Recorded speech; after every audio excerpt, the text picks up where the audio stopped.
Today I wanted to speak about meditation and share, parts of the rawness of myself in how I've learned to meditate and different ways of meditation. And I know there's so many wise gurus and Buddha, the Dalai Lama, Amma, Eckhart Tolle, Rudolf Steiner, you name it. The list goes on and on and on. Whether it's from any culture around this globe, we all find our own ways to meditate, our own methods, our own kind of formations. And for me personally, I always struggled to meditate by sitting still and quiet just with my breath and focus. And as an artist, I've always kind of struggled with even keeping on one topic. My imagination is quite prominent in the fact that it kind of takes me into a curiosity for life where I really, really love to try so many things that sometimes I can't even keep up with myself. So meditation was always a struggle for me. And then I slowly found that when I was doing my art, I was meditating. And I wanted to share this because there's so many different forms. No form is necessarily right nor wrong. It's just about what fits you and coming back to presence.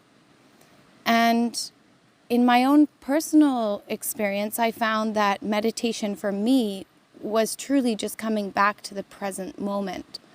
Coming back to the presence, which is actually kind of a paradox because I guess in life, as long as we're present, we can will meditative states every moment. But that's another discussion.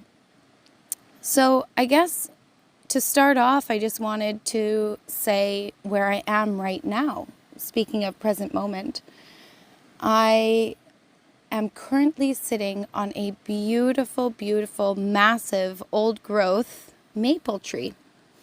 And she's covered in this stunning moss. I'm currently sitting by rushing water.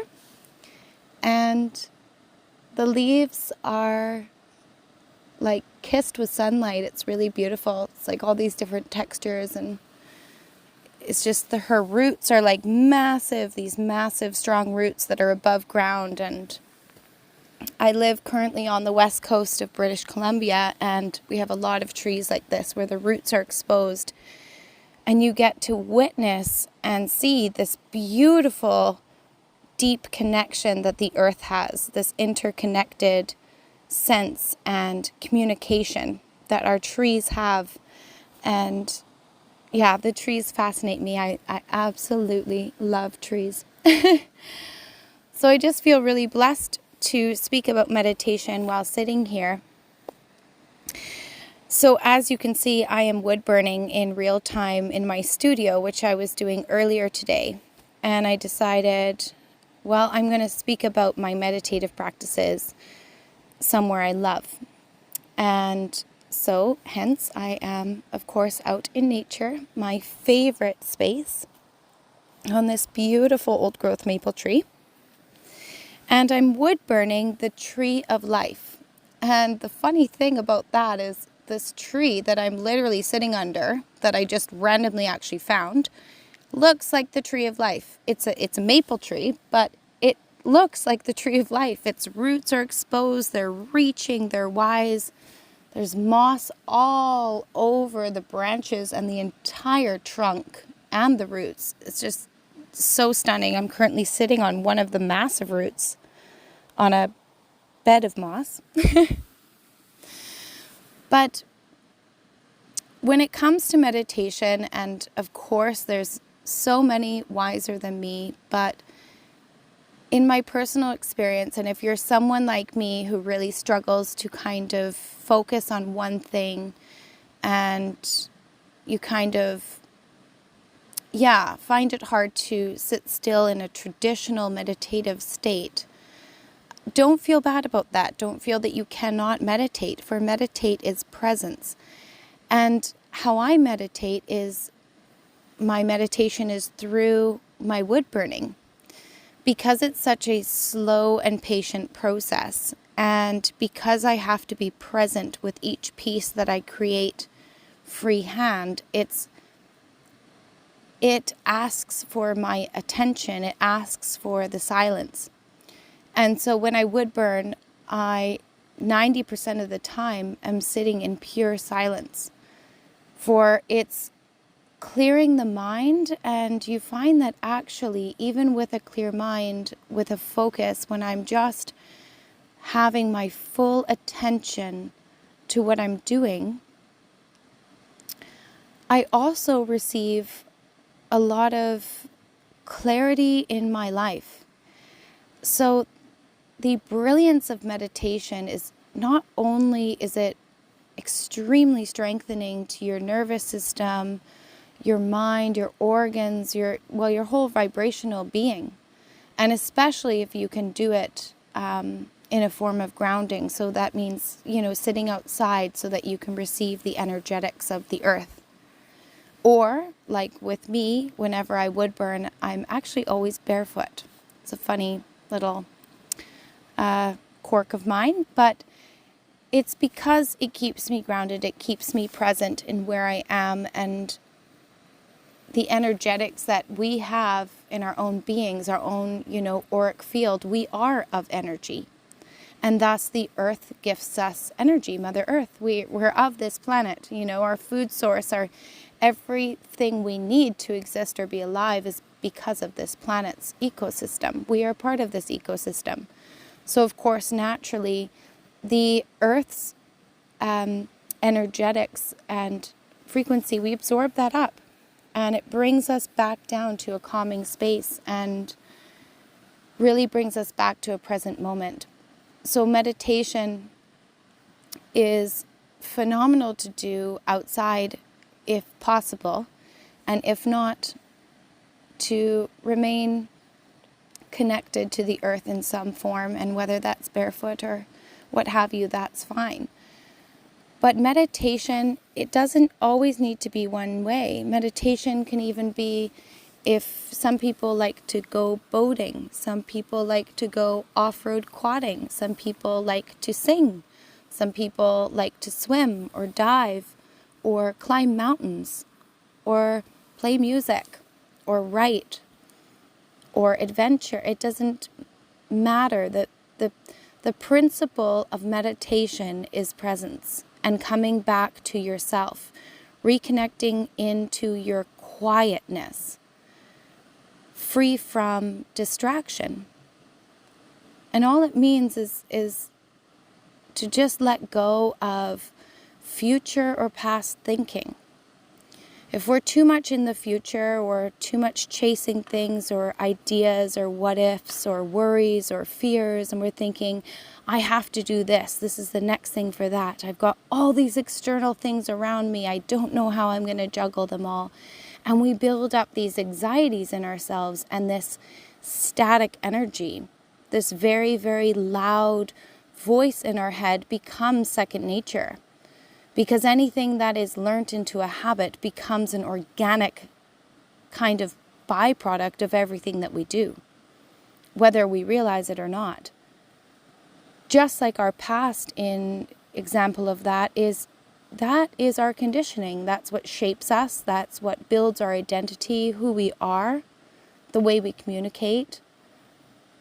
It's all about our past, and the obstacles we go through or the challenges, they shape us into who we become, or who we decide not to be, or who we decide to be.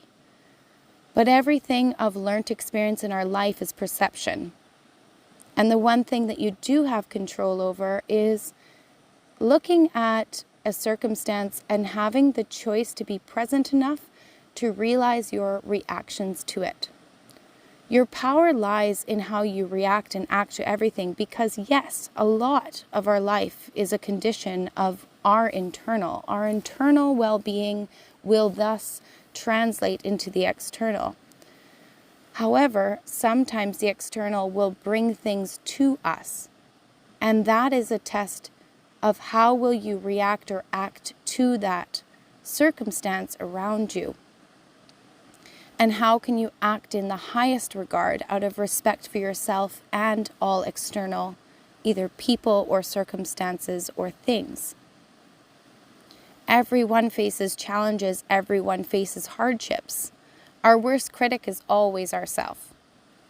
And if it's not, well, then that is also external, and that's where you have a choice to change it. Now, the interesting thing is that our fears, they stem out of also not being present. We are fearful of the future. We're fearful of making enough money. We're fearful or thinking I'm not good enough, or I can't be me. Or we're in past conditionings of saying, well, this happened to me in the past, or this relationship was bad, or I made this mistake, so I can never move forward. I'm carrying it for life. No. Forgiveness is a huge key as well that comes into realization through meditation. Forgiveness can be either for yourself or for someone else. And whether you choose to forgive or not to that person's face doesn't matter. What matters is that forgiveness is for you, and forgiveness is freeing. Forgiveness means you no longer allow an action that you did or someone else did to you hold you down into your current life. Everyone makes mistakes. Everyone goes through a hardship. The relativity to someone else's may differ. However, it is still a challenge to you personally. And in your own perception, you have the ability to change that. You have the ability to make friends not only with yourself and the things that hurt you about yourself or that you feel need to change. You have the ability to transform those things, even on a physical level. And someone else fascinating to also mention is Joe Dispenza. Fascinating. Healed himself physically, which led him into more of an esoteric and spiritual path, and how he teaches everyone about gamma brainwave breathing, nervous system correcting in the breath, and everything, and deep meditation. His primary way of teaching people how to heal is also through meditation. Meditation holds a key to not only our deeper knowing of self, but our higher self. It allows you to learn who you are. It allows you to become authentic within your own being, to learn the tools of well-being, to come back to a space of absolute personal acceptance and knowing that your life matters. What you do in this world matters. Who you are matters. Every single ounce of everyone matters. And the brilliance of it all is that we are all completely unique. We all have a gift to share and bring, but you're never going to know what that is if you're chasing the external, constantly trying to fit in instead of fitting yourself. Society will distract. Society is loud. There's a lot going on in our day-to-day basis. Majority of us have families and busy work lives and responsibilities and obstacles and people that are sick or people that need us or whatever. But all of it comes down to the fact that you can decide to remain more conscious of your own life so that you can control it to your design of your own well-being. When we come back to a calm, we come down to a breath, it's fascinating how your life shifts. But if you're not willing to do it, you're not willing to try, then you'll never know what could be. So it's your choice to keep busy. It's your choice to blame external. It's your choice to look outward instead of within. Everyone has a choice and nothing is right nor wrong. It doesn't matter how you live your life as long as it's for you, then that is all that matters. If you love your life, then fantastic. But if you feel like something's missing, if something's a gap and something unknown, then perhaps take the time to invest in you. Take the time to meditate and understand your being. Take time to be silent and heal old wounds. Take time to listen to your own heart. Pay attention to what the universe is showing you. Our thoughts are very powerful, and the things that we say hold great importance. Everything carries a cost, or a weight, really. Everything carries a weight, and everything comes with a cost. But it's about remaining very conscious of what you do. For even sometimes we can want to do good, and let's say we're helping someone else, or what we feel we're helping someone else. But if we're overextending for ourselves to be there for others because we feel like we have to instead of we want to, then that is also an imbalance on an energetic level. Now, the universe will gift you what you feel you deserve and feel that you want. But the universe cannot gift you without a vibration. So if you want something grand, but your vibration is low, the universe cannot bring in those energetics. For energetics are vital, and they are so much a part of our whole being. You need to bring yourself to a space of goodness within where you're not needing anything external to fill your happiness. And then the universe will open doors. Things will just organically work out. It's like magic.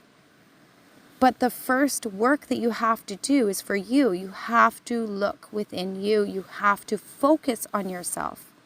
You have to be willing to understand what you're feeling.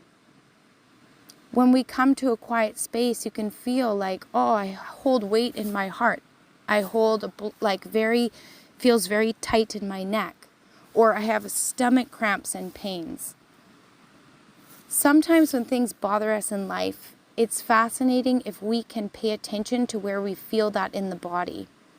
Where you feel those things in the body tells you a story of what's going on, and where in energetics, either from a past conditioning that you're subconsciously carrying, or from something current that you're not facing or releasing, those will cause us, and we will feel it. You can feel that. It's like walking into a room. If someone's really shiny and really happy and whatever, you want to be around that person. Unless you're sad, then you're probably going to be like, I don't want to go over there. I want to hide in the corner. But then if you walk into a room and someone's angry and things seem really tense, or something's like really whatever, you feel that. You feel that energy of like, ugh.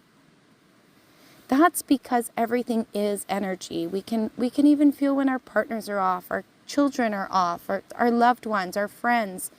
You can tell when someone is not doing okay. And so if you can tell when the external world, and have a sixth sense or have an intuition or a feeling, then why not invest the exact same into yourself? Because the more you invest in yourself, the more you tune into those feelings, the more you can not only change around illnesses and ailments, you can actually better your mental and emotional health like hot potatoes. Easily. So it's fascinating because and I do the exact same thing. So I'm not saying that I don't do the same, or that I haven't struggled in changing my own self. And my goodness, I've made my own handful of brilliant mistakes. Because I'm a person, I'm a human being. We are all here to learn and experience on this beautiful planet. But it's funny how, it's easy for us to give and to help someone else. But when it comes to receiving or really helping ourselves and investing in ourselves, we seem to struggle. We seem to struggle with the belief in ourselves, or doubts and fears come in, and because the societal is so loud on what's going on, or your personal insecurities of not knowing who you are, they sometimes can be really loud. And sometimes we can kind of shut down. And really, transformation doesn't come easy, and it's uncomfortable and it's hard, and you will cry and you will resist it, because the fact of the human being is that we will stay where it's comfortable. We like to be comfortable. We like, food, shelter, home, comfort. Comfortable is great. But sometimes we can stay in a pattern or a relationship or a space or an environment or a job or whatever because it's comfortable, but even when it doesn't serve us. And without even knowing that, this is actually not what I want. I'm not feeling authentic. I'm not feeling like I'm in the right place. I feel like something's missing. That's where you have to study yourself and be willing to change. Be willing to go through the fear of the unknown. The one thing that actually helped me, and maybe this will help some of you as well, is not only meditation, but something that helped me get through obstacles and growth and fears in my physical life. I actually changed. I did physical things. So I was always afraid to dive. I went diving. I was always afraid to skydive and jump out of a plane. I did that. And those things, they helped me because I was saying, well, I need to do something that is legal, moral, and, safe enough or whatever. And do something out of my comfort zone so that I can push myself through these emotions. And that was a tool that worked for me. Maybe that'll work for someone out there. And if it does, that's brilliant. And I'm so grateful. But for me, it was a help. So perhaps it'll help others of you out there too. Sometimes we can't just do all the work by talking or journaling or meditating and trying to figure it out. Sometimes we just need to be proud of ourselves for overcoming a fear that we have in a physical way. That could even be like performing on stage, speaking in public, doing stand-up because you're really funny, but you're just too afraid to show it. It's just about showing up in your authenticity, as strange as it may feel and as weird as it may feel to you. Just do it anyways. Buddha was once asked, "What have you gained from meditation?" And he replied, "Nothing." However, Buddha said, "Let me tell you what I lost.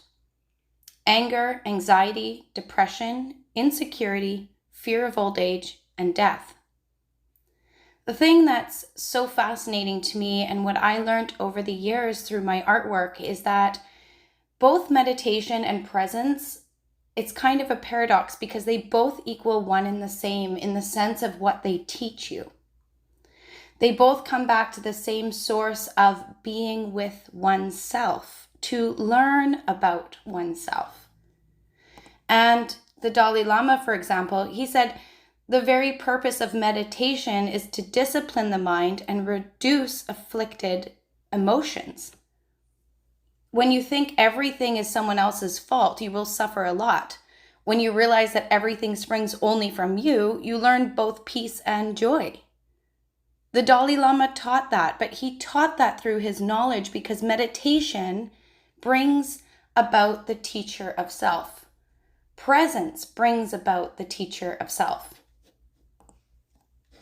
Now, there's so much ancient knowledge out there and so many wise, spiritual, and fascinating intellects that have been on our earth. There's so many tools that we can find in forms of meditation. And I'm not saying for you to meditate the same way that I do or that art is going to be your way that you find that moment of presence and stillness and quiet of self. That is simply just something that works for me. And meditation in the traditional form of sitting quietly, focusing on your breath, focusing on the moment, quieting the mind so as to be rid of the external thoughts and distractions. That's beautiful and so healing. And you would be shocked how much you learn out of something that seems like you're doing nothing. When it feels like you're doing nothing at all, you actually are gaining so much. You're coming back to redesign your own energies. You're coming back to understand and educate yourself about yourself. about your soul, about your spirit. And thus downloads come in and things transition in your life and new realizations can then come into your being. If you're too distracted and always looking outward and so much chaos is going on, you're not silent enough to listen to what answers you really need. You're not allowing the universe to gift you help or the spiritual world to come in to guide you and aid you, because nothing can be heard over static, loud sound. You need the stillness and the silence to understand something so much deeper. Rudolf Steiner said, when we raise ourselves through meditation to what unites us with the spirit, we quicken something within us that is eternal and unlimited by birth and death. Once we have experienced this eternal part in us, we can no longer doubt its existence. Meditation is thus the way to knowing and beholding the eternal, indestructible, essential center of our being. And that is exactly true. The essential part of our being. To know thyself. Know thyself. The fact that presence and the coming back to self is such a misunderstood, I guess, or it's not necessarily taught to us. We don't learn it in school. We don't learn to harness these qualities in our being. And I truly hope that the world one day will change and really change how we teach our children and the new generations to harness these gifts. But Eckhart Tolle, he also stated that, he said, I do not put much emphasis on periods of meditation. If you do meditation, it's fine.